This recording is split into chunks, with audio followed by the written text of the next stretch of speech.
Dans cette vidéo, vous allez apprendre à utiliser des formulaires sur vos pages web pour capturer des prospects pour votre liste de mails ou pour donner à vos utilisateurs un endroit où se connecter ou obtenir des données dont vous avez besoin pour votre application. Pour votre liste de mails ou pour donner à vos utilisateurs un endroit où se connecter ou pour obtenir des données dont vous avez besoin pour votre application. Par exemple, si vous avez une application météo, vous allez sur weather.com et vous obtenez un simple formulaire juste ici. Pour indiquer votre code postal et le donner, puis il envoie l'information à ceux qui gèrent ces données. Mais les formulaires sont le moyen d'obtenir ces données. C'est ce que nous allons apprendre. Tout d'abord, nous voulons la balise foreign. Nous allons donc commencer par la balise étrangère. Ensuite, nous allons ajouter nos entrées. Notre première entrée, disons que nous allons capturer notre prénom et notre nom de famille pour notre liste d'adresses électroniques. C'est vrai. C'est ce que nous avons fait. Nous essayons de vendre un produit qui permet de s'améliorer au basketball. Nous voulons donc connaître le nom et le prénom des gens. Et bien sûr, leur type d'entrée d'email. Texte. Et nous devons faire en sorte que un nom d'attribut qui sera le nom du prénom, l'attribut name. Nous allons également ajouter un espace réservé. Vous n'utilisez que l'attribut placeholder et c'est. Va dire. Il sera probablement trop long. Non, ce n'est pas correct. Et ils ont fermé la balise. Oh, attendez, vous n'avez pas besoin de la fermer. J'ai dit oui. La balise du corps. Donc, c'est une bonne pratique de mettre ce flash ici. C'est juste une bonne pratique de mettre ce flash là-dedans. D'accord, nous allons donc en avoir un autre pour le nom de famille et un autre pour l'email. Et ce n'est pas ce que nous voulons. Nous voulons qu'ils soient empilés. Nous allons faire une rupture de la ligne de frein. Très bien. Ça a l'air mieux si on avait du CSS, ça aurait l'air beaucoup mieux et si on voulait que ça ait l'air beaucoup plus beau, on utiliserait Bootstrap. Nous utiliserions Bootstrap, ce que nous allons faire pour notre troisième défi de codage, je vais vous le montrer. Nous allons utiliser Bootstrap pour améliorer l'apparence de nos formulaires. Nous allons donc changer ceci en nom complet pour le nom de famille en votre nom de famille. Nous allons le remplacer par votre email. Et bien sûr, nous avons besoin d'un bouton pour soumettre le type d'entrée de données d'emit. Ce qui donne cette soumission à l'attribut de type que nous allons obtenir cette valeur. Tout d'abord, nous devons corriger ceci parce que ça a l'air terrible. Eh bien, vous savez. Ce qui s'est passé. Oui, admettons ce qui s'est passé. Je ne sais pas. Ok donc si on y va et qu'on peut mettre mon nom dans l'email de Michael. Email à envoyer plus tard. Quoi qu'il en soit, vous avez compris l'idée. Vous apprenez donc à utiliser les formulaires, à créer votre formulaire pour le site web. Et dans la prochaine vidéo, nous allons créer des tableaux et du HTML.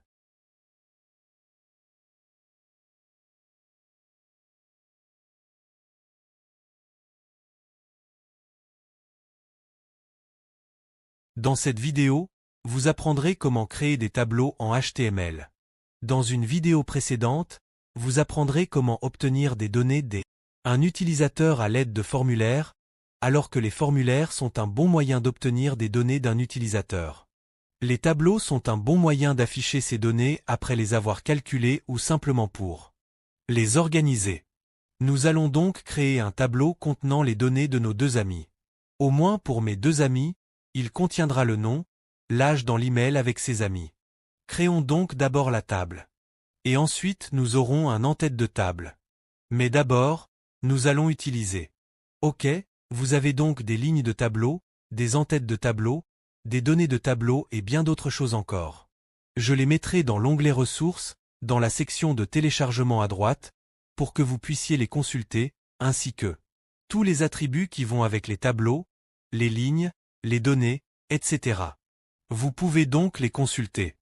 Mais il s'agit juste d'un exemple simple pour que vous puissiez voir ce que sont les tableaux et comment en créer un basique.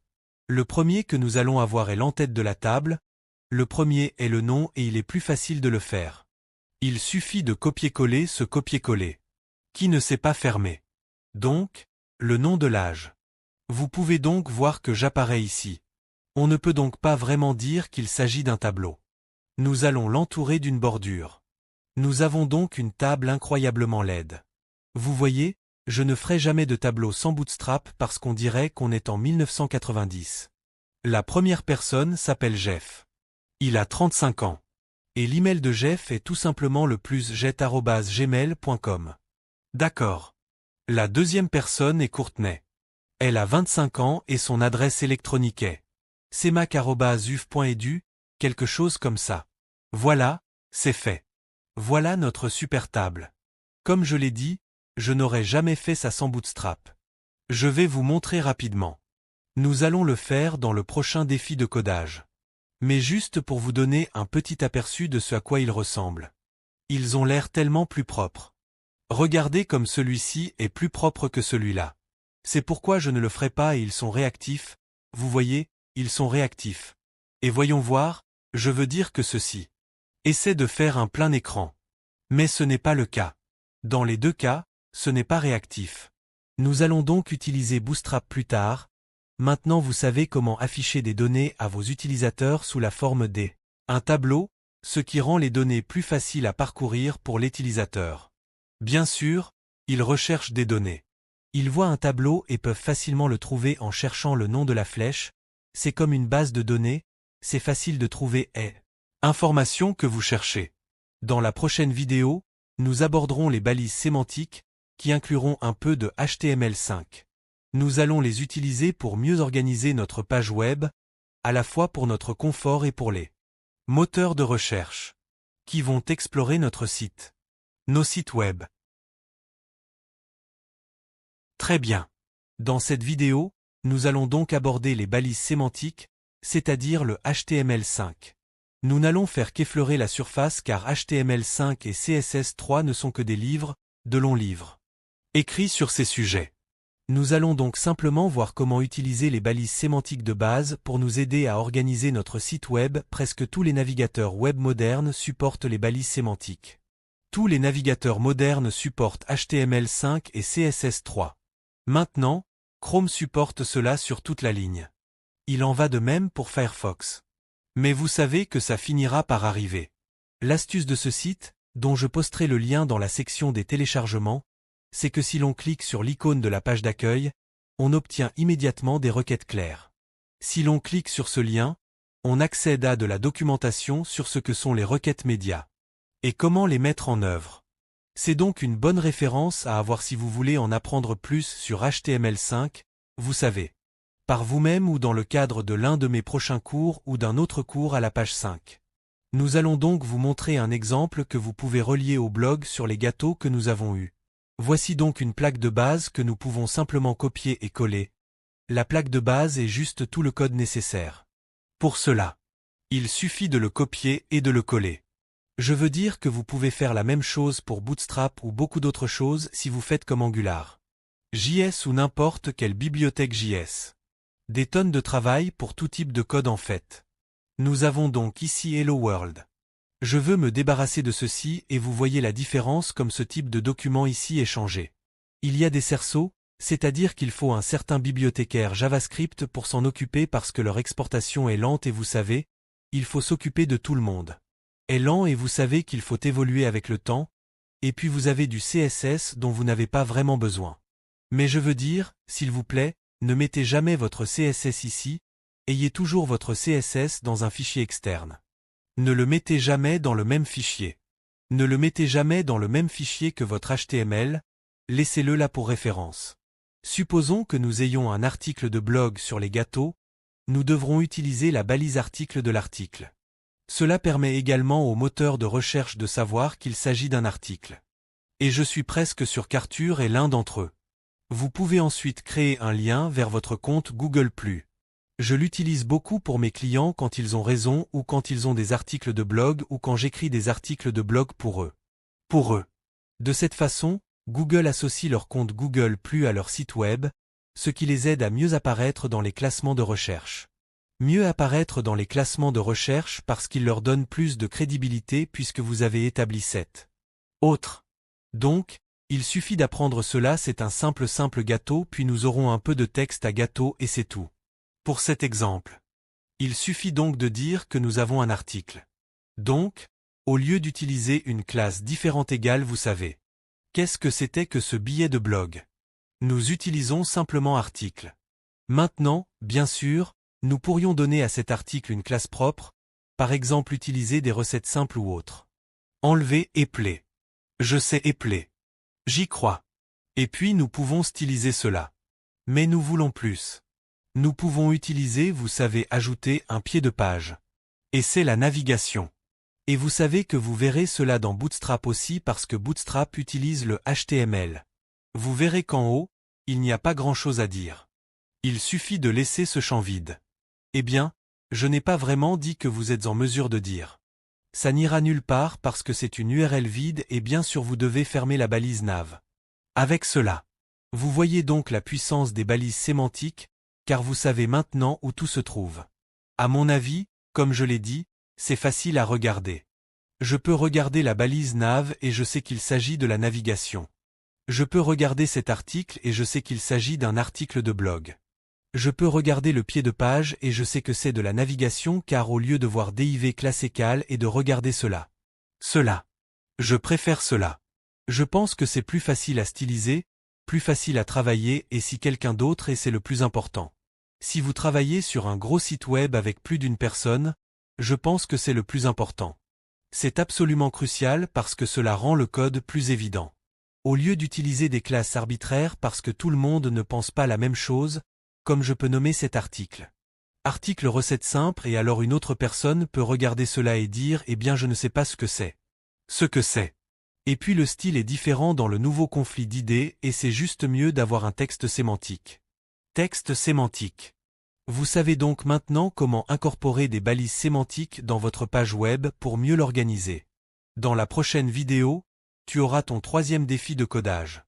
Vous allez créer un formulaire pour obtenir l'adresse électronique des utilisateurs et les inciter à s'inscrire à votre liste de diffusion en affichant les avantages de m'embaucher et vous le montrerez à l'aide d'un tableau.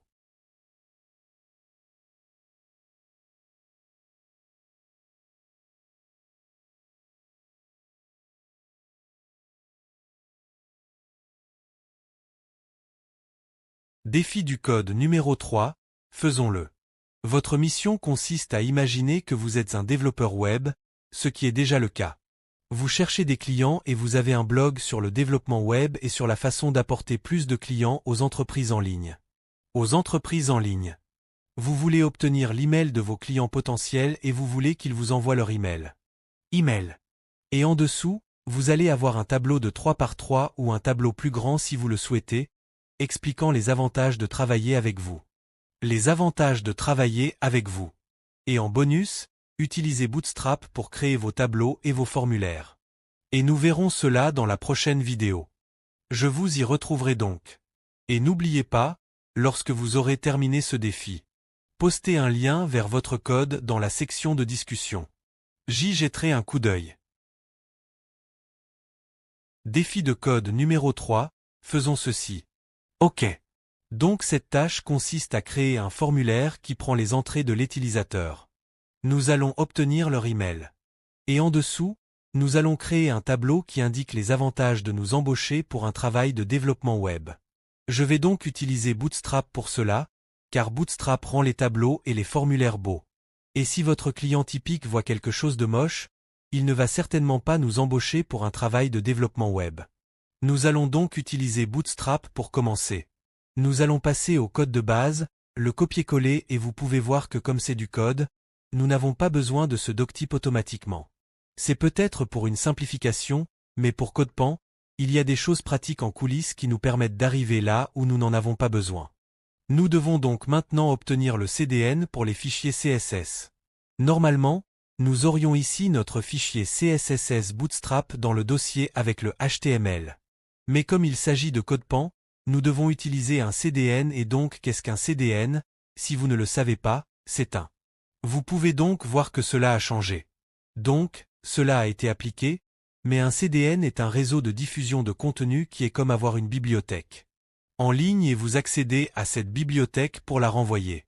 Ainsi, au lieu de devoir voir un fichier source dans votre dossier avec l'équipe, vous l'obtenez désormais à partir d'une bibliothèque externe. Mais c'est comme s'il était dans votre dossier. Donc vous savez que je vais mettre d'autres éléments dans les ressources sur les CDN pour que vous puissiez les lire. Très bien. Maintenant nous avons ça. Alors maintenant, créons notre formulaire, le formulaire Bootstrap. Et encore une fois, nous allons simplement copier et coller. C'est tellement mieux. OK. Normalement, je réglerai cela avec CSS. Mais comme nous ne sommes pas dans le CSS, nous allons simplement le laisser. Cela a l'air si horrible. Mais ce n'est pas grave. Nous n'avons pas besoin du mot de passe. Nous n'avons pas besoin d'une entrée de fichier ou de la case à cocher. Donc nous avons besoin du bouton et.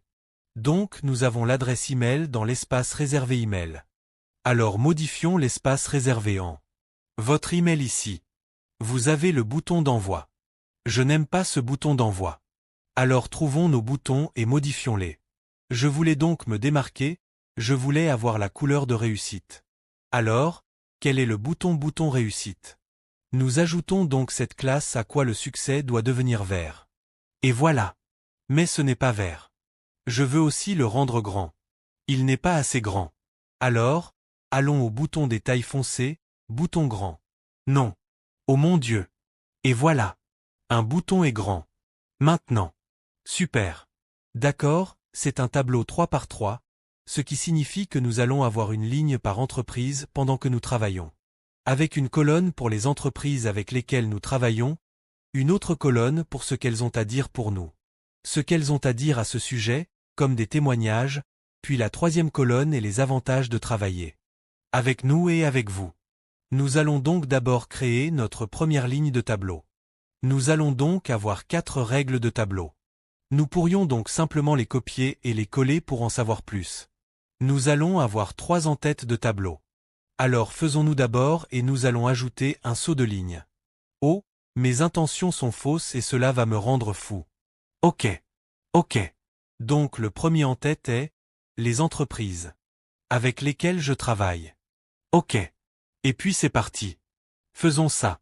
Juste pour l'instant et nous reviendrons à Bootstrap. Rendez-le plus beau. Très bien, alors maintenant, commencez à remplir ce tableau avec les données du tableau. Vous allez avoir besoin de 3 de ces éléments. OK.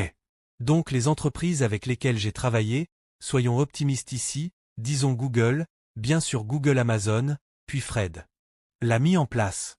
Et vous pouvez voir ici que j'ai fait une gaffe en les mettant. Oh, idiot, idiot, idiot moi. Vous voyez, l'erreur que j'ai faite, c'est que je les ai mis sur la même ligne alors qu'ils auraient dû descendre dans la colonne. Donc ici, nous aurions fait. Et nous serions prêts à partir.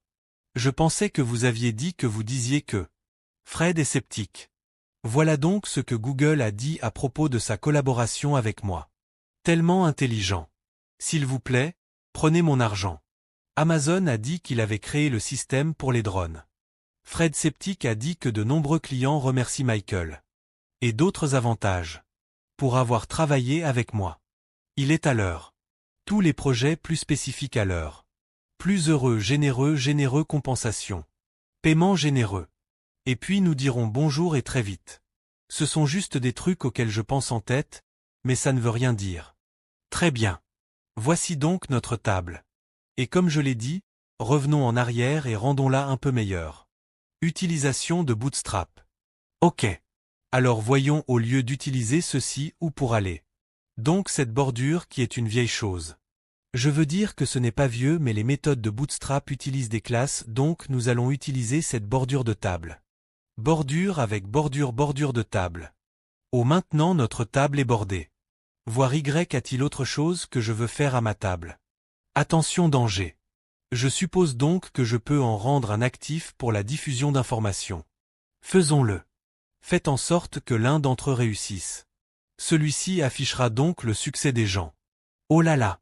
En fait, j'ai vu ce que je voulais que toute la ligne le montre. Ah oui. Parfait. OK. Voilà donc le défi de code numéro 3. Et vous savez qu'une fois que vous aurez terminé le vôtre, je publierai un lien vers le stylo et la section de discussion afin que je puisse y jeter un œil. Et ainsi je pourrai voir quels sont vos avantages ou quel que soit votre tableau, il n'est pas nécessaire qu'il soit le même que celui-ci. Et je veux juste vous féliciter maintenant d'avoir terminé avec presque tout ce qu'il vous reste à faire, mais vous avez parcouru un très long chemin. Vous connaissez beaucoup de HTML maintenant. Je suis sûr que si vous retournez sur CNN et que vous regardez leur code source, vous pourrez réellement déchiffrer une grande partie de ce qui se passe.